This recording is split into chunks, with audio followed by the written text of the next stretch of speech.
Why do we secretly enjoy watching others fail? Whether it's a celebrity scandal, a viral fail video, or someone slipping on a banana peel, failure has become entertainment. But behind the laughs and gasps lies a darker psychological truth. Today, we're breaking down the real reasons why people love to watch others fail. It's not just about humor, it's about ego, envy, and survival. The Germans have a word for it, Schadenfreude, the pleasure we feel from someone else's misfortune. It's not always malicious. It can be subtle, like a smirk when a rival stumbles, or intense, like joy when a famous figure falls from grace. Why? Because when others fail, it makes us feel more secure.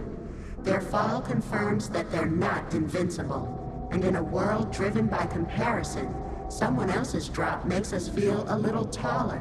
Watching someone fail temporarily silences the voice of comparison. You know, the one whispering, "They're better than you."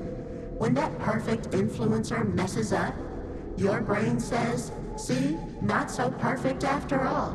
Our ego feeds on that moment of superiority. We envy success, but we also fear it, because deep down we wonder, if they win, does that mean I lose? Failure flips that script. It makes the successful feel human, fallible, touchable, and that brings relief. From an evolutionary lens, watching failure was crucial. It taught our ancestors what not to do. If one member of the tribe got sick after eating the wrong berry, you remembered, and you survived. Today, we watch fails to learn. What happens when you lie, cheat, or push too far? The viral fail becomes a modern warning signal. Don't be like them.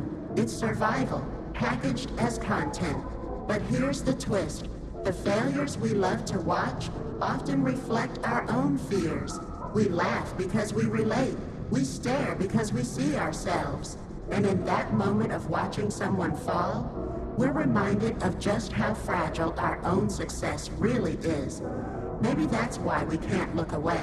So the next time you laugh at someone else's downfall, ask yourself, is it humor or a hidden cry for comfort? Because in the theater of failure, we're all just one slip away from center stage.